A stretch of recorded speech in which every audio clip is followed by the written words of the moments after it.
On this week's episode of We Need to Talk, I am joined by my dear friend, actress Tiffany Daniels. We sat down to talk about her career journey and the path that led her to being a series regular on a hit Nickelodeon TV show. But we also talk about her upbringing and how being biracial and raised by a white mother made her exposure to Black culture come later in her life.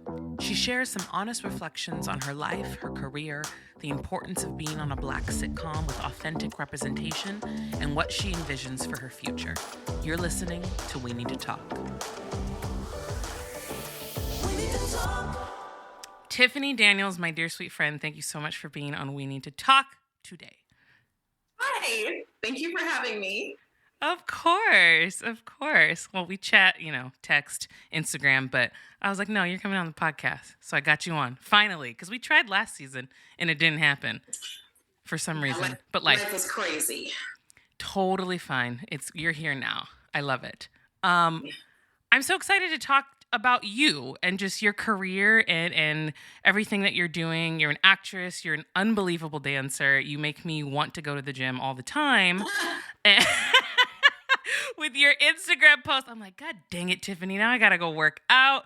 But you've been in everything like known to man. Just looking at your IMDb, I'm just always so impressed and inspired by you. And I've been blessed to share the stage with you too.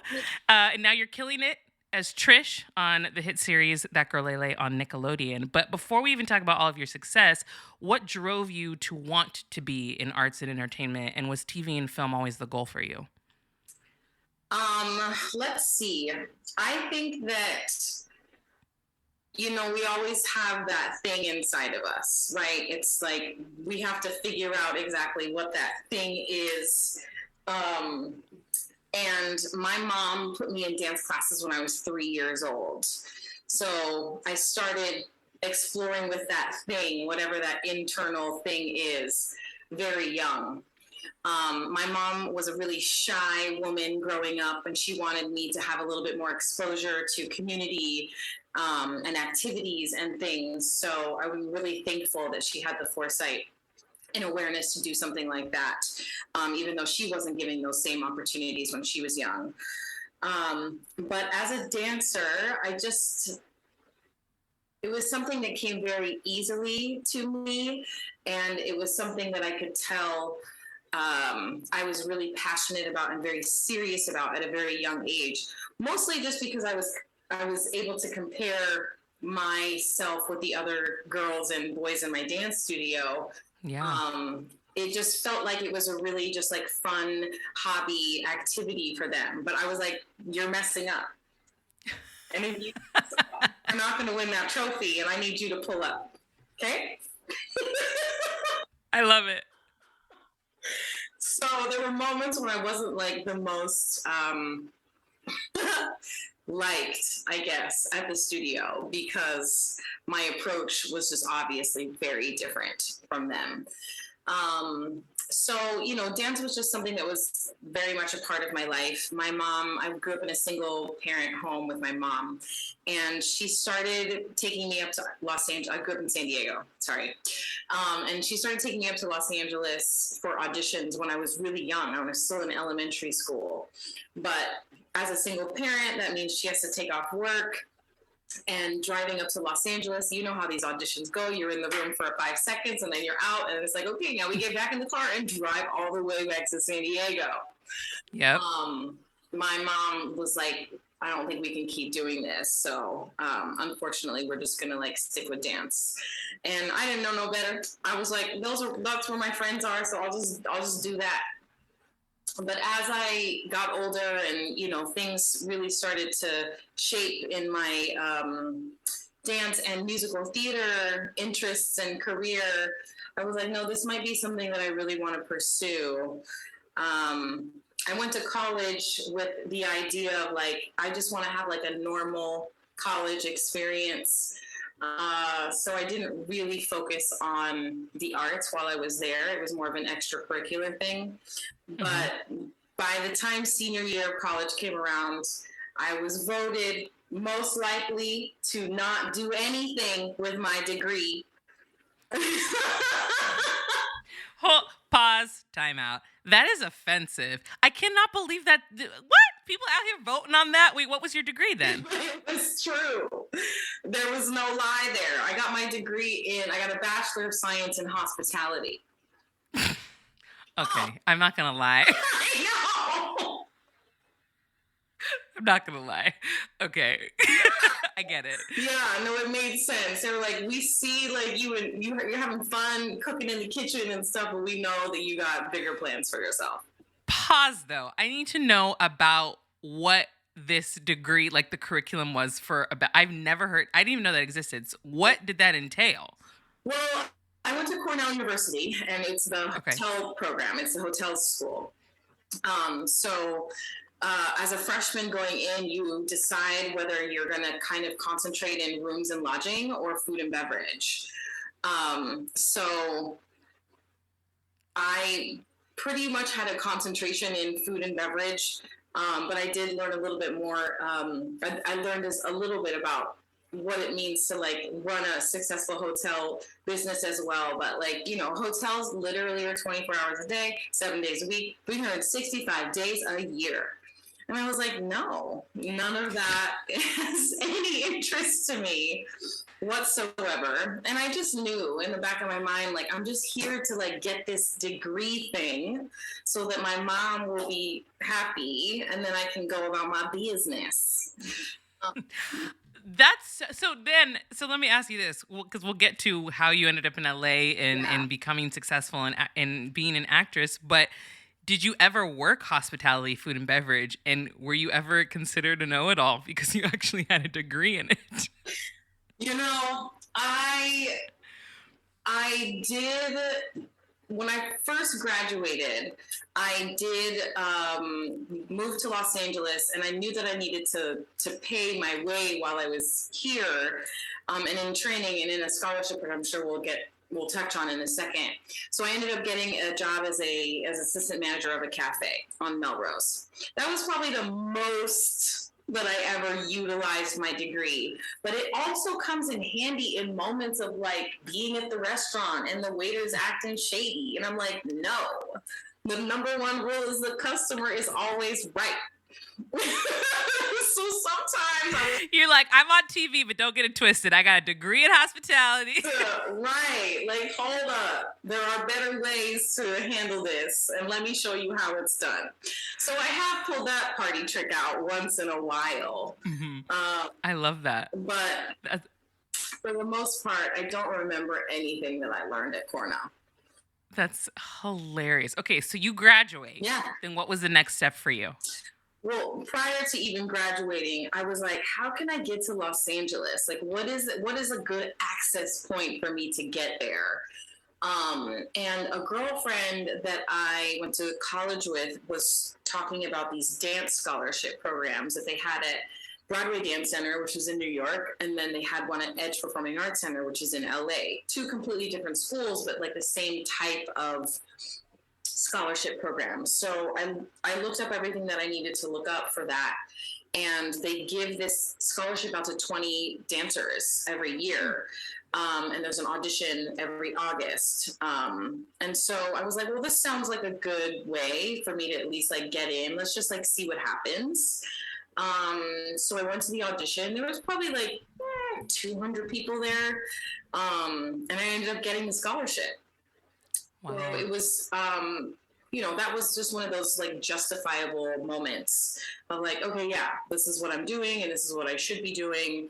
And I think it's also a wonderful program for people that have never been in Los Angeles and don't know what that life is like, because there's 19 other people that are just like, fresh also. So it was like an instant community of people that I had to lean on. In these. I love that. That's incredible. That's so validating too. Yeah, it was really nice. There was a lot of like just check marks like that along the journey that were like, okay, yeah, I'm just gonna keep doing this. Yeah. So I mean, you obviously had the check marks as you mentioned, but what were some of the experiences that you had to overcome in terms of adversity? And did your race and gender ever play a part in any of those obstacles that you experienced along the way? Here we go. She's like, I was waiting for these questions, Malynda. Okay, so race actually played a huge part of my initiation into the industry per se. I grew up in a home with my mother, and I'm mixed race, and I grew up with my white mother, my Caucasian mother, and there was a lot that I feel like I didn't get from culturally, from growing up in that household. So I really did feel like I was figuring out a lot of things, not only about what it means to be a dancer in Los Angeles and what it means to be auditioning for the industry, but also like, who am I?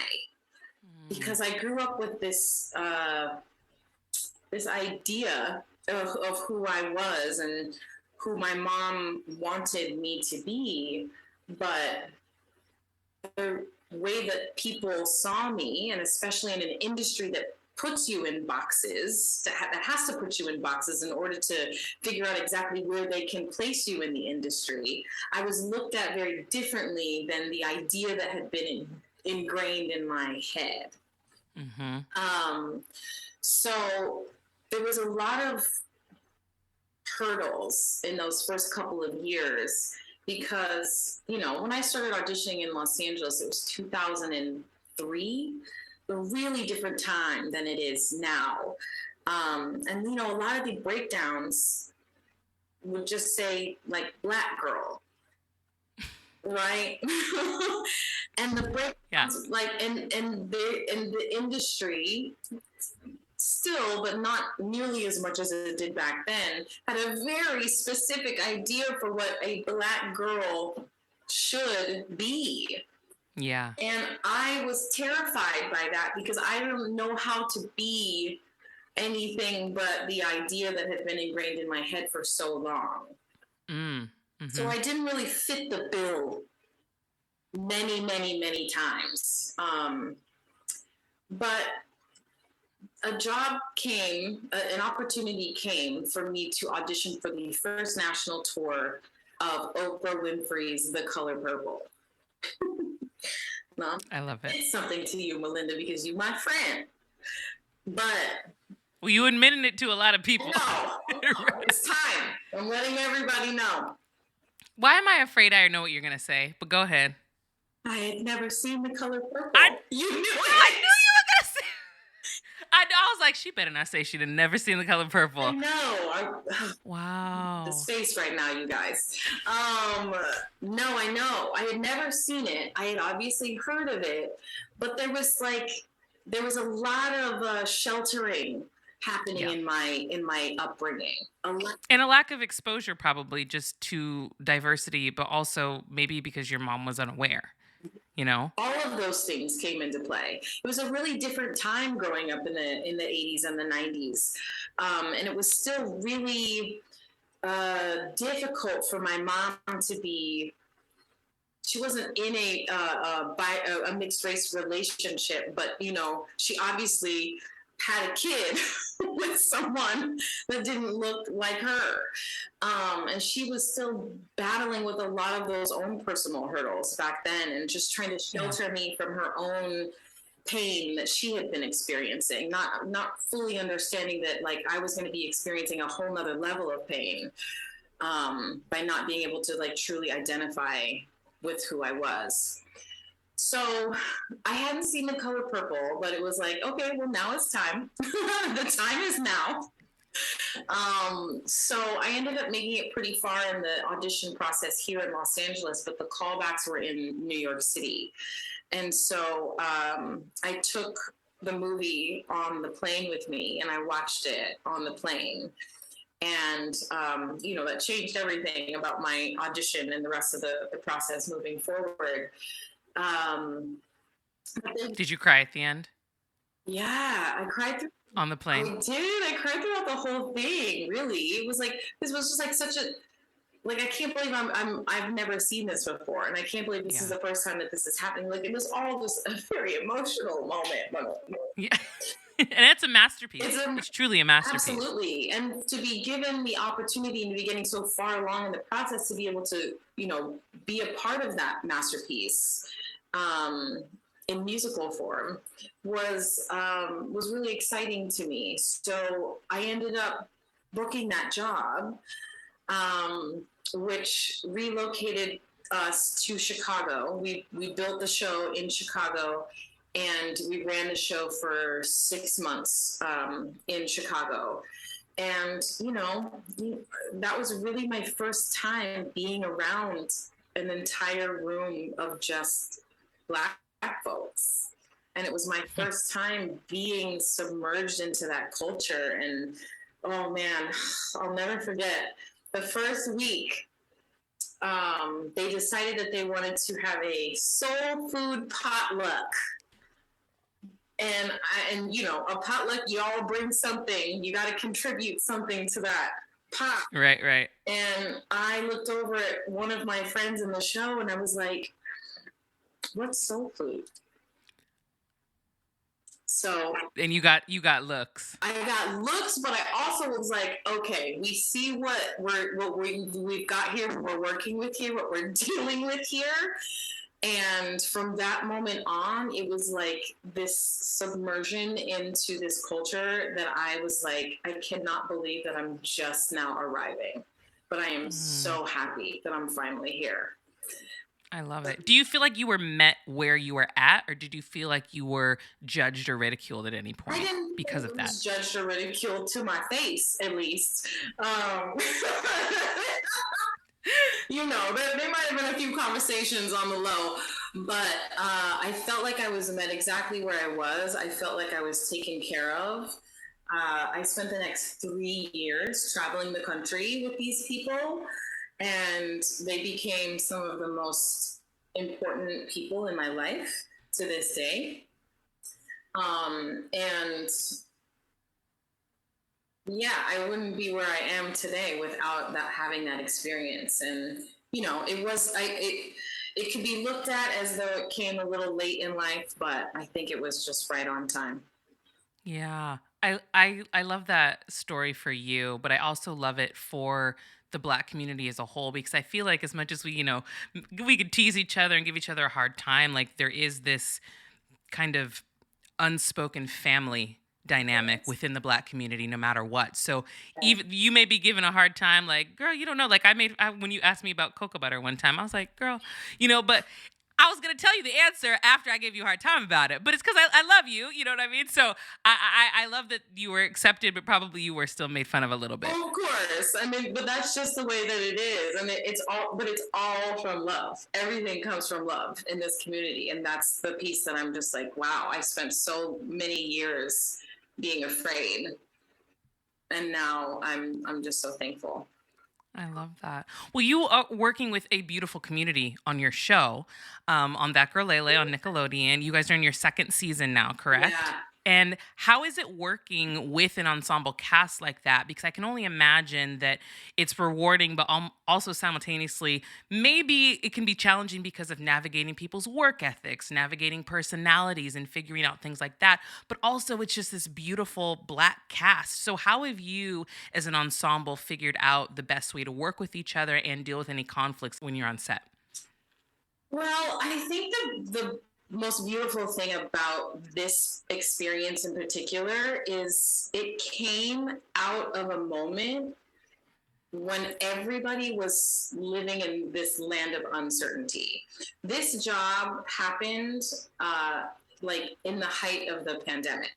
Like nobody knew what was happening in the industry. There was still so many question marks all across the board. So I think we all came into this with so much gratitude. The production side, the crew, the actors, like everybody is just like pouring into this communal cup of gratitude on a daily basis. And I think that anytime any sort of adversity or any sort of like anything that comes up, we always can pull from that bowl because we've all poured in so much to that. But I think that they did a really good job of casting the show. Yeah. Because the chemistry and the love is so genuine.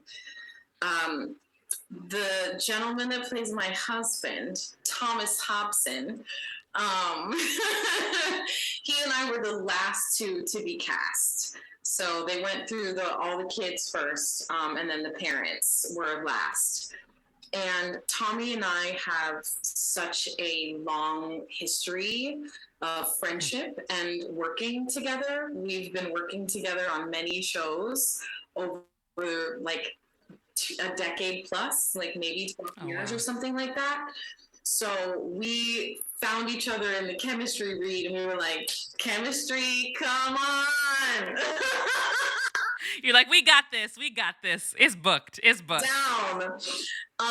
So because we have such a bond and such a union that's so strong already, we're able to keep us united as a family because, it starts from the top. We're not the top of like the food chain by any means here, but in our little TV family, we're the parents, and so the kids are constantly looking to us for support and guidance and, to listen. And Tommy and I are like such lovers as people. We love hugging and we love checking in and making sure everybody's okay. And so because our bond is so strong and how we feel about this job is so strong, it just keeps the flow moving so nicely and so well. I mean, there really hasn't been a lot of things that we've bumped up against that have caused any sort of tension on the set too much. I mean, everybody was, I think the highest point of tension was like, are we getting season 2 or not? Right. Tell us. I know you know. We all know you know. You're like, but I need to make plans. Do I need to be auditioning or should I just be like, okay, I'm cool for... Yeah, so you taking my family away from me or what? That was pretty much like the height of it. Yeah, no, for sure. Do you ever feel pressure as an actress being on such an iconic network as Nickelodeon? Yes, I feel pressure as an actress, like, period. You're like, stop there. It's not even about Nickelodeon. Period. I think that sometimes I feel like this is my first series regular, right? And this is my first time being like a mom like this, you know what I mean? I've been a mom to like little tiny kids, but this is like being a mom to like teenagers with like opinions and like views and things like that. So sometimes I do feel a little bit of pressure because I'm not a mom in real life. I question like the authenticity of some of my choices sometimes. I also think that Tommy, my TV husband, is just so incredibly brilliant as Bryce on this show. And I sometimes feel like I just need to pull up and like make sure that I am like ping ponging with him in the most effective way. But yeah, sometimes I feel like I'm just trying to maintain the authenticity of being a mom and representing a like happy, successful, and powerful Black family. Yeah. But Nickelodeon, I mean, Nickelodeon is mostly known for like the gags, right? Like getting messy. And we don't do a ton of that on our show, but every now and then it creeps in. And so, yeah, I get a little bit worried that my hair's going to get a little jacked up. But other than that, we're good. You know, for me, and I know you mentioned growing up that you weren't necessarily exposed to a lot of Black culture. And I know for me, I was very much so. Even with TV and film and just the things that my parents took us to. And we had a whole kind of like a Black renaissance in the 90s with all of these sitcoms and TV shows and everything. And I love seeing shows like that, Girl Lele, because I think it falls into that category. So in 2022, like how important do you think this show really is for people to see? I didn't think it was going to be as impactful as it is. Mostly because it is a show on Nickelodeon, and that's not a network that is, commonly watched amongst people that aren't younger than 15, maybe. Yeah, kids. Yeah. Yeah. So I didn't think that it was going to touch as many hearts and touch as many families as it has.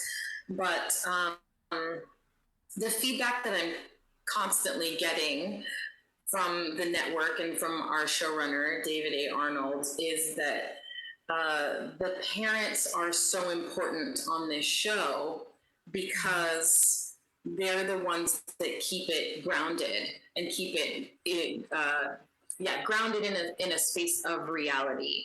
A lot of kids shows, when the parents or adult characters come on, it's just like, oh, I'm gonna look the other way and not notice what you're doing, and then I'm gone. It's like there's no real like storyline. But what they're doing on our show is they're giving the parents and the adults a lot more responsibility, and so it's no longer just a kid show, but the parents of the kids that are watching our show, they can enjoy watching it as well. So it has transitioned in just one season from being a kid show to a family show, mostly because of the relationship with the parents and the relationship between the parents and the kids. I love that. The fact that we can bring joy to the whole family is my favorite part about this show. That's amazing. Have you, or maybe Tommy, I doubt the kids would, but specifically you guys, ever had to have conversations about how the Black family unit is portrayed on television and any of the writing or the scripts that you've received before you film them? Have you ever had to have conversations like that with the network? There are moments, I would say, that, gosh, I don't know, they like take out some of the dialect, if you will, sometimes. But our showrunners are so adamant about keeping this true to the culture. Yeah. That we find ways to sprinkle them all back in, and ways that both the network and the executives can agree on. And I think that is the piece that keeps the show so grounded in reality and in truth. And that's what's making it so successful.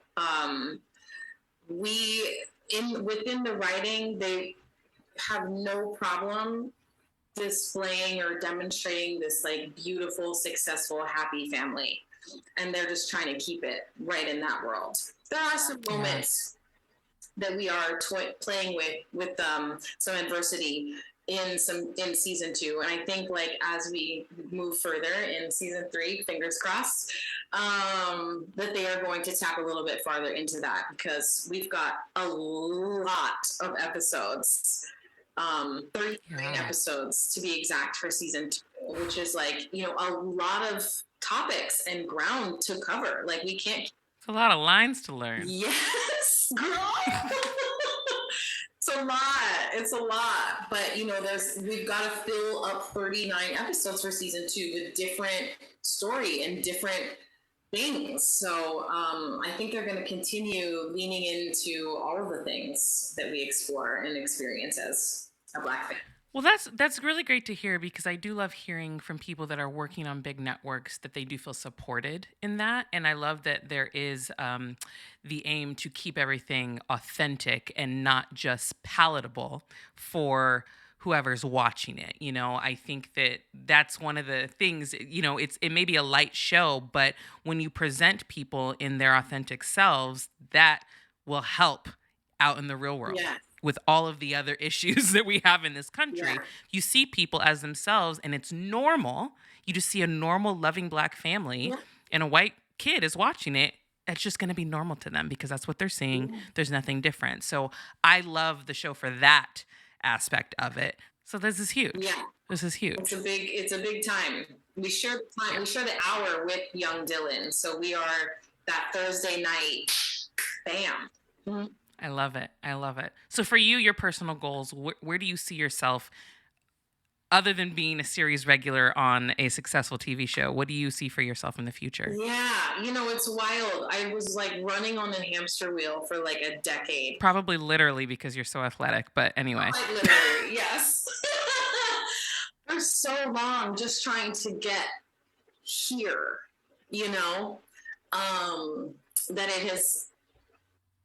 I think we as entertainers and actors are constantly like trying to figure out what that next thing is. Okay, now I'm here. Okay, what else can I do, and what more can I do? And of course, I've had thoughts, and like I'm dreaming of things that I want to do, but I'm also trying to stay so incredibly present and grateful for the life that I am living right now, and just trying to enjoy being here. But I have done quite a bit of television in like the dramatic, episodic, procedural world, and I could absolutely see myself going back to something like that when Nickelodeon is done.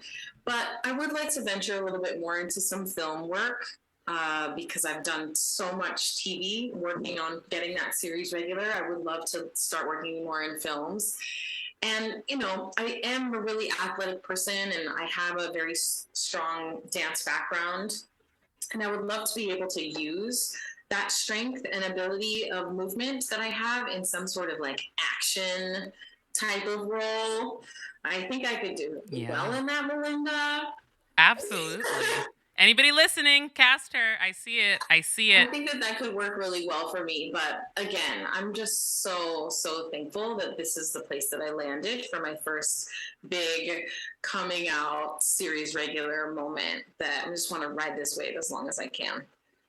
I love that. Well, I'm so proud of you. Thank you so much for just chatting with me and being my friend and all of those things. Can you let everybody know where they can follow you on social media, and also when they can watch That Girl Lele? Yes. Please connect with me on Instagram at It's Me, Tiff D. I'm obsessed. Same thing for Twitter, and TikTok is It's Me, Tiff D as well. Just type in Tiffany Daniels on TikTok. It'll pop up. Someone else had my handle, so I had to put a little period in there. It's fine. Just find me on TikTok. And if you are looking to check out Nickelodeon's That Girl Lele, we are on every Thursday at 7 p.m. starting September 15th. Thank you. I'm so proud of you. And, this was fun. Thanks again for joining us for another episode of We Need to Talk. Make sure you like, comment, subscribe, and share. And join us next week for a brand new episode. We need to talk.